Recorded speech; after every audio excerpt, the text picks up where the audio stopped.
Hello மச்சான், இது எந்த ஊரான் தெரியுமா? தம்பலவத்தியா. இதில் பாரு, தென்னந்தோப்பா. இதில் பாரு, வயல் வட்டையா காஞ்சி போய் கிடக்காம். அங்கே பாரு, ஆறாம். இது தெரியுதா என்னவாம்? மீனவர் தங்குமடமாம். வந்த காரணம் என்னன்னு தெரியுமா மச்சான்? 3 வருஷமா ஒரு ஆள் வாழ்றாராம் மச்சான் அந்த மீனவர் தங்குமடத்தில் தனிமையா. அவரை பற்றி விசாரிக்கட்டாம்னு சொல்லி வந்திருக்கேன் மச்சான். ஒரு ரசிகன் மூலமாக தான் வந்திருக்கேன். அவரை நிலைமை சரியான கஷ்டமா மச்சான், சாப்பாடும் கஷ்டமா, வேலையும் செஞ்சுக்கிறாது. அவருக்கு வயசும் ஆயிடுது, என்னமோ தெரியல. அவரை போய் உள்ளுக்கு போய் பார்ப்போம் மச்சான். இந்த அறியாம் மடம் தெரியுதா? வருதானா ஆளாம். ஒரு கஷ்டத்தை கேட்போம் மச்சான். பாருங்க, இதானா மீனவர் தங்க மடமா வேறு வாழ்ந்து கொண்டிருக்காரு 3 வருஷமா. ஒரு கஷ்டத்தை கேட்போம். ஐயா எப்படி?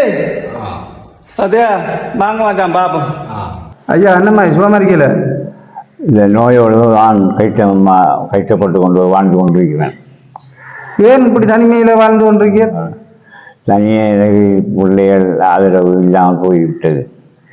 அவர்கள் என்னை புறக்கணித்து விட்டாங்க. அதனாடி தான் தனியே வாழ்ந்து கொண்டிருக்கிறேன். இது உங்களோட சொந்த ஊர் தானே? சம்பளத்தை எங்களோட சொந்த ஊர் தான். ஃபுல்லாக இருக்கிறாங்க. அவங்க கல்யாணம் முடிக்கிட்டு இருக்காங்க. ஒவ்வொரு ஆளும் 3-4 பிள்ளைகளோட வாழ்ந்து கொண்டிருக்காங்க. அவர்கள் என்ன என்கிட்ட கொஞ்சம் உழைப்புத்தன்மை இல்லாததால் புறக்கணித்து விட்டாங்க. இப்போ சாப்பாடு வர்றதுக்கு ஆளும் இல்லை, உதவியும் இல்லாமல் வாழ்ந்து கொண்டிருக்கிறேன். இப்போ உங்களுக்கு சாப்பாடு யாரும் தாரும் இல்லையா? இல்லை, அதிகமாக இல்லை. இப்போ எப்படி சாப்பாடு இல்லாமல் எப்படி இருக்கீங்க? ஒளியில் சொந்தக்காரர்கள் கொண்டு தருவாங்க. சில நேரம் தருவாங்க, சில நேரம் கிடைக்க மாட்டாது. ஏதாவது நேரம் சாப்பிட்றேன், இல்லாட்டி சாப்பாடு இல்லாமல் கஷ்டமாக தான் கிடக்குறேன். இப்போ உங்களுக்கு எத்தனை வயசு? எனக்கு 77. 77 வரைக்கும். இது எத்தனை வருஷமா இங்கே வாழ்றீர்கள்? இந்த மீனவர் தங்க மடத்தில் எத்தனை வருஷமா வாழ்றீங்க? இதில் 3 வருஷமாகத்தான் இதில் இருக்கேன். அது வரைக்கும் அதுக்கு முதல் வேறு எங்கள் சொந்தக்காராக்கள் கூட்டுக்கூடிய வாழ்ந்து வந்தேன். நான் செஞ்சு தொழில் செஞ்சு அவங்க தார சாப்பாடை சாப்பிட்டு செஞ்சு அது பிறகு இப்போ கஷ்டமான நிலையில் வாழ்ந்து கொண்டிருக்கிறோம். இது உதவியும் இல்லை, சாப்பாடு வர்றதுக்கு ஆளும் இல்லை. எப்படி ஐயா அப்படி தனிமையில் இப்போ உங்களோட பிள்ளைகளும் விட்டுட்டாங்கன்னு சொன்னால் யார் சாப்பாடு தார் உங்களுக்கு? சாப்பாடு வர்றதுக்கு அவங்க உத்தரவும் இல்லாத தான் இருக்கு. பொதுமக்கள் ஊருடைய போனால் கொஞ்சம் சாப்பாடு தருவாங்க. இன்றைக்கு மதியம் சாப்பிட்டீங்கள? இல்லை, சாப்பிடல. இல்லையே. ஒரு இடத்துல போனாங்க, கடலில் இந்த பைத்தம் பருப்பு அவிச்சு வந்தாங்க, சாப்பிட்டு போட்டோம். தான் படுத்திருக்கேன். அதுதான். அப்போ ஒரு வேலையும் இல்லாமல் இந்த இதுக்கெல்லாம் இருக்கியல்ல, மீனவர் தங்க மடத்துலாம் இருக்கியல்? ஒரு வேலையும் செய்யறதுக்கு உடம்பு வருத்தமானது ஒன்றும் செய்யலாது. இயலாது.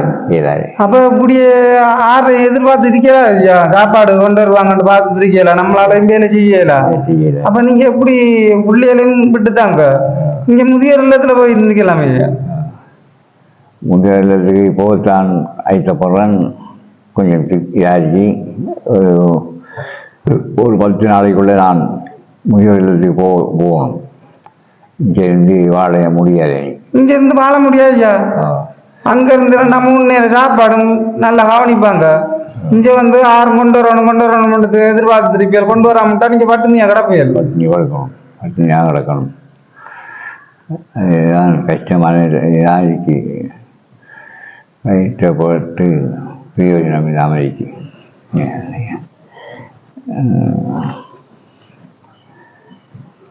யோசிக்க ஐயா, நீங்கள் முடிவெடுக்கணும். சரியா? நீங்க முடிவு எடுக்கணும். நாங்க சொல்லி வேலை இல்ல. நீங்க தான் இப்படி இருந்து வாழலாமா, இல்ல நமக்கு முதியோர் இல்லம் தானா வேணும், இல்ல பிள்ளைகள் நம்மளை எடுப்பாங்களா அன்று நீங்க முடிவை பார்த்து போட்டு நீங்க என்ன செய்றீங்களோ அதை செய்யுங்க. சரியா? இப்படி இருந்தா ஒன்றுமே கிடையாது ஐயா. 7ஆம் வயசு உங்களுக்கு. பிள்ளைகள் எடுக்க மாட்டாங்க.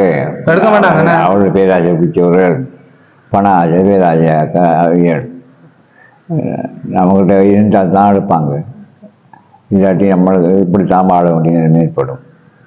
நிச்சயமாகத்தான் மச்சான் பார்த்து இப்படி எனக்கு ஒரு கோல் ஒன்று வந்தது மச்சான். இப்படி இவர் வந்து மீனவ தங்க மடத்தில் தனியாக இருந்து வாழ்றாராம்னு சொல்லி அவரோட கஷ்டத்தை கொஞ்சம் பார்க்கட்டாம்னு சொல்லி சின்ன ஒரு உதவியாக ஹெல்ப் பண்ணுங்க மச்சான் கோல் வந்தது. வந்து பார்க்க மச்சான் அவர் தனிமையில் உண்மையிலே மீனவ தங்க மடத்தெல்லாம் இருக்கிறாரு. என்னமோ தெரியாம மச்சான் அவருக்கு சின்ன உதவி ஒன்று, அவருக்கு சாப்பாடு சாமான வாங்கி கொண்டு கொடுக்குறதுக்கு அவரால் சாப்பாடு சமைச்சு கேளாது. ஒரு சின்ன ஒரு தொகை கொண்டு வந்திருக்கு மச்சான். நான் வந்து ஒரு வேற உதவியா வந்தேன் போற வழியில வேறையும் பார்த்துட்டு போக மாட்டான் வந்தான். இப்போ ரோஷினி அக்காவோட உதவி ஒன்றிருக்கு, அது சின்ன உதவி உண்டாக்கா. ரோஷினி அக்கா அவங்களோட உதவியை கொடுத்துருவோமே. என்னங்க ஐயா, இந்த உங்களுக்கு ரோஷினி அக்காவுக்கு என்ன சொல்ல விரும்புகிறீங்களோ அதை சொல்லுங்க. உங்களோட நிலைமையை பார்க்குற நேரம் நான் உங்களை பார்த்து தான் வந்தது. அவங்களுக்கு ரோஷினி அக்காவுக்கு என்ன சொல்ல விரும்புகிறீங்க? அந்த அக்கா அவங்களுக்கு உங்களுக்கு மகள் மாதிரி தான்.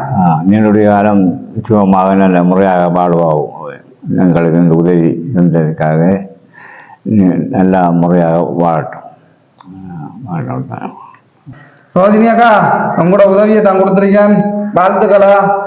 ஒரு தனிமையில் இருக்காரு, அதுக்காக தான் வந்து பார்த்தேன், உதவியை கொடுத்துருக்கேன். உங்களோட வாழ்த்துக்கள்.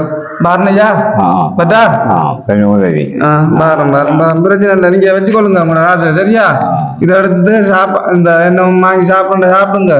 நீங்க ஐயா நீங்க முடிவெடுக்கணும். முதியோர் இல்லத்துல போய் இருந்தேன்டா அங்க எல்லாம் கவனிப்பு. இப்படி தனிமையில இருந்து வாழ மாட்டேன் ஐயா, கஷ்டம்.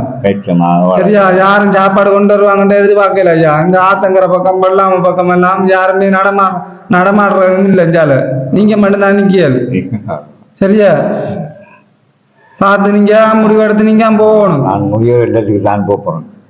முதியோர் இல்லம் போறேன்னு சொன்னா என்கிட்ட சொல்லுங்க, நான் அதுக்கு பார்க்கணும். சரியா, இல்லாட்டி நம்மளோட தம்பிகிட்ட சொல்லுங்க, நம்பரா பிடிச்சிக்கிற தம்பிகிட்ட சொல்லுங்க, அது ஏற்பாடு பண்றேன். சரியா, நான் போகட்டும். அவங்களுக்கு வருவீங்க? ஓ நான் வருவேன், அவங்ககிட்ட கழிச்சிட்டு நான் பாருறேன். சரியா, என்னை கொண்டு சேர்த்து விடுங்க. ஓ நான் சேர்த்து விடுவேன். சரியா, கவலைப்படக்கூடாது. இதுக்கு என்ன கொண்டாலும் வாங்கி சாப்பிடுங்க. இப்படி சாப்பாடு இல்லாமல் இப்படி ஒடுங்கி போயிருக்கேன், கதைக்கும் போது நடுக்கமா இருக்கு உங்களுக்கு. நீங்கள் அப்படியான வாழ்க்கையாக போயிட்டு நமக்கு 2 மில்லியன் கணக்கு எல்லாரும் வளர்த்து கழிச்சு போட்டாங்க. கவலைப்படக்கூடாது. சரியா, ஏழாண்டா சொல்லுங்க ஐயா, கொண்டு சேர்த்து விடுறேன். சரியா, நான் இவன்ட்ட சொல்லி விடுறேன். தம்பிகிட்ட சொல்லுங்க. சரியா, நான் உங்களை பார்த்துட்டு போகத்தான் வந்தேனா. சரியா, முடிவு சொன்னாரண்டா கொண்டு சேர்த்துருவோம் மச்சான்.